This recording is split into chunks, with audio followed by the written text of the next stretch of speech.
Assalamualaikum warahmatullahi wabarakatuh. Bertemu lagi dengan channel Belajar Hukum. Nah, Belajar Hukum kali ini membawakan atau mau sharing informasi yang cukup mengejutkan, yaitu tentang Garuda Indonesia atau maskapai kebanggaan Indonesia yang menurut informasi sudah dinyatakan technically bankrupt. Ya, jadi informasi bahwa Garuda sudah bangkrut secara teknis itu kita dapatkan dari rapat di DPR, di mana Wamen atau Wakil Menteri BUMN menyatakan seperti itu. Nah, kemudian kalau sudah technically bankrupt, bagaimana kemudian nasib karyawannya, itu yang mungkin juga perlu menjadi perhatian serius. Apa yang menyebabkan Garuda bisa technically bankrupt, kemudian bagaimana penjelasannya. Nah, kita akan coba sharing. Nah, nanti tentu saja sharing ini hanya ini ya, tujuannya untuk menambah informasi atau wawasan, bukan untuk hal-hal yang lain ya. Nah, disclaimer-nya ya, video ini hanya untuk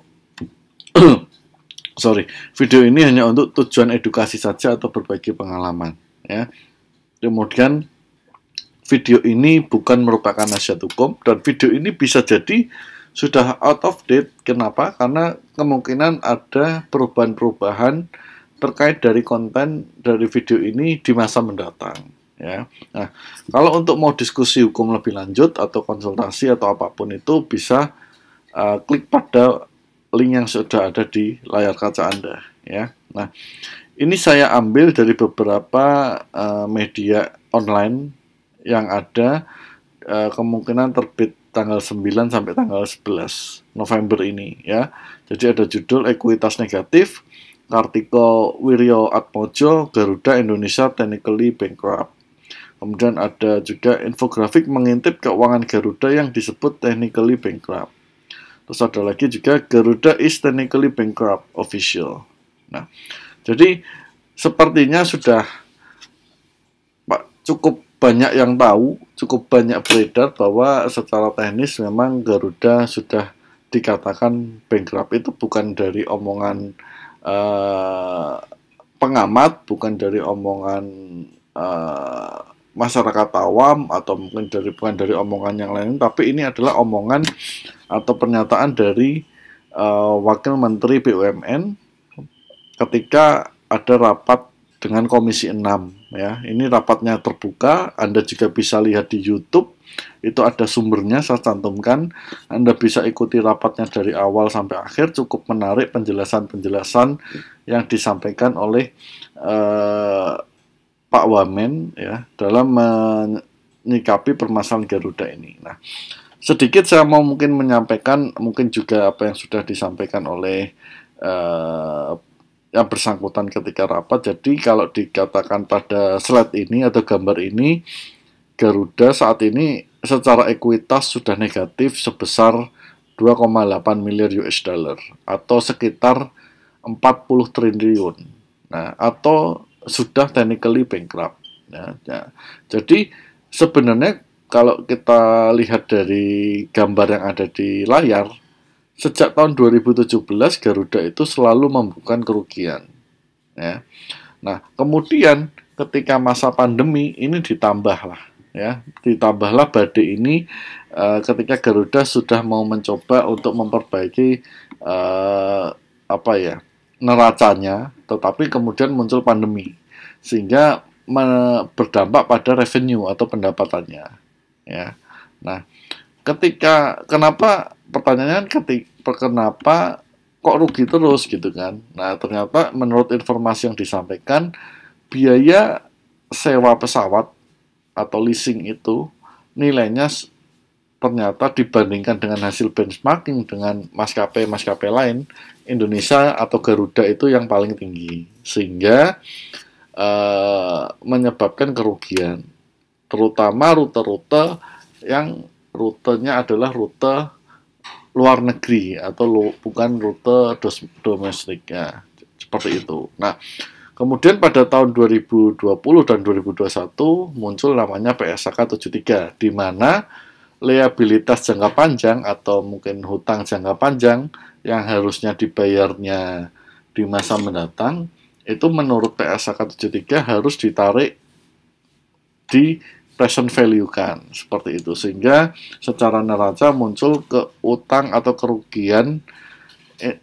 Garuda Indonesia mungkin sekitar 100 triliunan lebih lah. Informasinya seperti itulah, kira-kira yang disampaikan seperti itu. Nah, jadi karena memang ekuitasnya sudah negatif, jadi bisa dikatakan Garuda sudah technically bankrupt, seperti itu. Nah, kalau sudah seperti ini, jangankan untuk operasional ya, untuk membayarkan sahamnya, kalau Anda main saham atau investor saham, Anda pasti sudah tahu bahwa Garuda Indonesia itu sahamnya sudah tidak bisa lagi diperdagangkan. Artinya dia sudah tidak memenuhi kewajiban pembayaran utang obligasi dan sebagainya, sehingga sahamnya tidak bisa diperdagangkan atau sedang disuspend oleh bursa. Nah, kemudian dikatakan juga pada rapat itu bahwa kreditur Garuda itu jumlahnya cukup banyak, ya, sehingga untuk melakukan negosiasi membutuhkan suatu effort dan kerja keras yang sangat tinggi lah ya, intinya seperti itu. Nah, di slide ini juga ditayangkan bahwa restrukturisasi Garuda akan sangat bergantung kepada persetujuan lessor, karena 65% nilai hutang Garuda ada di lessor. Nah, ya, jadi seperti ini kira-kira. Nah, terus pastikan kalau hal seperti ini terjadi, yang paling shock itu mungkin selain dari masyarakat, terus kemudian dari DPR atau dari kementerian, pasti adalah pegawainya, ya. Pegawainya mungkin yang sudah berdedikasi kerja keras, kerja baik, kemudian juga dia tidak pernah ada pikiran untuk fraud atau negatif, kok tiba-tiba dihadapkan pada kenyataan Garuda sudah technically bankrupt, ya, seperti itu. Nah, tentu ini menjadi harus tanggung jawab dari pimpinan atau manajemen Garuda yang memang salah mengambil keputusan atau mungkin ada indikasi-indikasi dugaan tindak pidana. Nah, itu harus dicek gitu, karena berdampaknya kepada pegawainya, kepada karyawannya. Nah, kemudian ini juga saya ambil dari YouTube DPR RI, ya. Di sana Anda juga bisa lihat ini slide-nya. Nah, dukungan dari Komisi 6 DPR RI yang diminta oleh kementerian, ya. Salah satunya kita lihat adalah rencana Garuda untuk melakukan pengurangan jumlah karyawan, baik melalui program pensiun dini maupun program-program lainnya. Jadi sudah sangat jelas statement dari pihak Kementerian BUMN maupun Garuda meminta dukungan untuk secara politis, ya, bahwa Garuda ini akan melakukan restrukturisasi finansial dan operasional. Salah satu caranya adalah pengurangan jumlah karyawan. Yaitu tadi, sekali lagi, dampak dari manajemen yang tidak amanah, tidak governance dalam menjalankan suatu perusahaan, ya seperti ini. Kita masyarakat ya berharap dalam memilih manajemen benar-benar memperhatikan faktor itu, ya.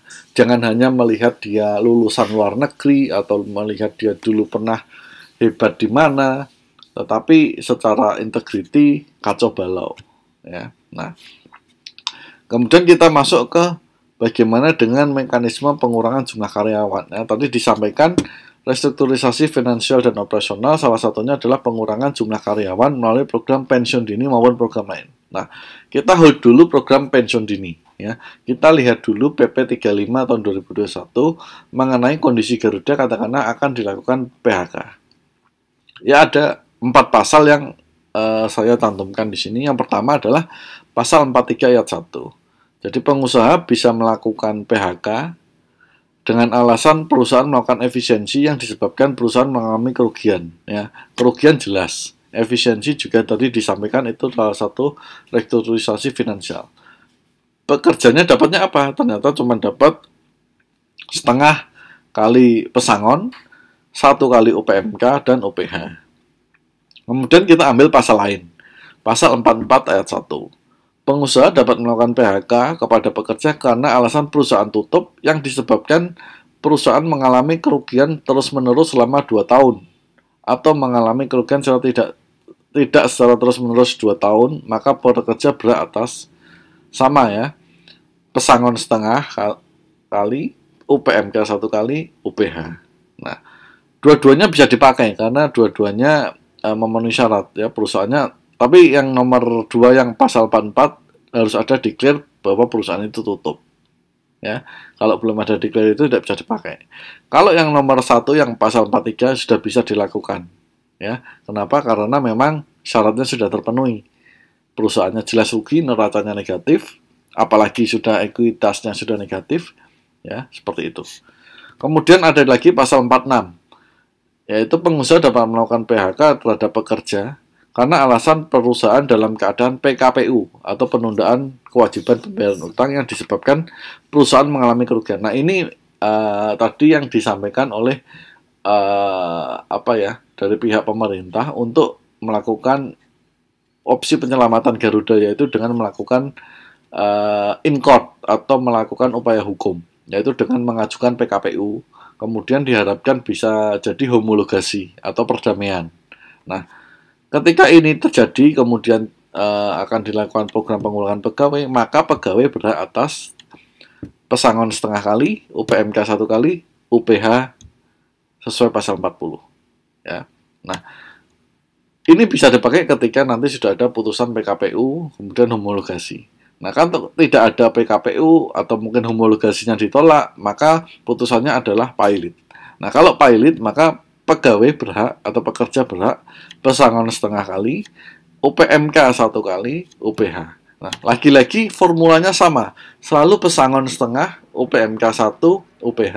Nah, artinya ini adalah ground rules atau batas bawah kompensasi yang bisa diberikan perusahaan terhadap pegawai.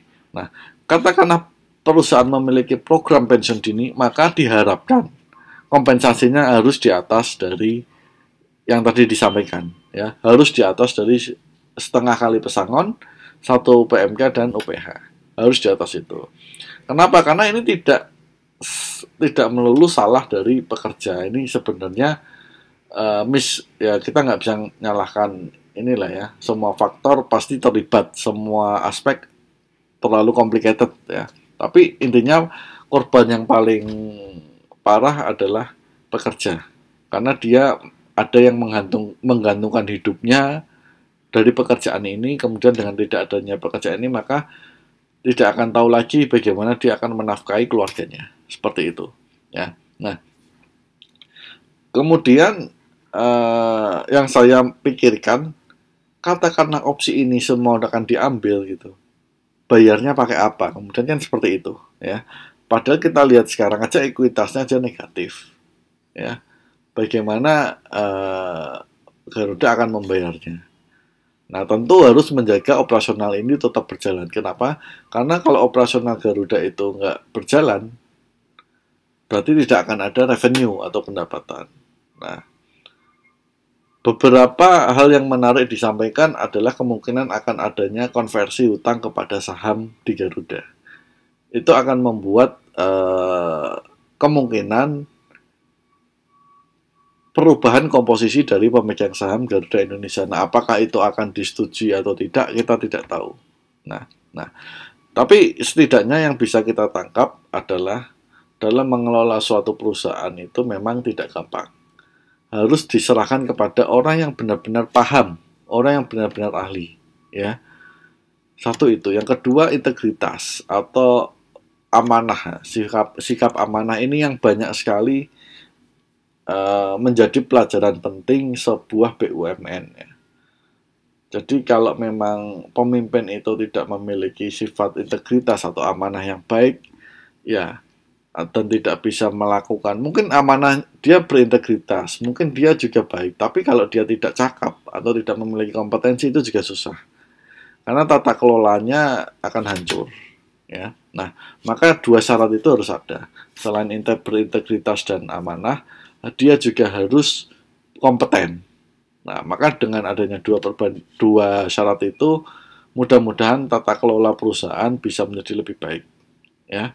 Nah, tentu yang menjadi dampak sekalian dari peristiwa ini kita bisa sadari adalah karyawannya, ya. Sekali lagi, karyawan pasti menjadi korban, keluarga karyawan juga pasti menjadi korban, ya, seperti itu. Nah, mudah-mudahan apa yang kita sharing kali ini bisa memberikan manfaat, bisa memberikan insight dari suatu sisi, ya. Jadi informasi yang tadi saya sampaikan, Anda juga bisa lihat di YouTube-nya DPR RI ketika Komisi 6 rapat dengar pendapat dengan Kementerian BUMN dan Direktur Utama Garuda Indonesia. Kemudian yang terkait dengan masalah karyawan kita coba sarikan dari PP 35, itu semua ada dasarnya, ya. Kalau ada hal yang mau didiskusikan silahkan, saya terbuka.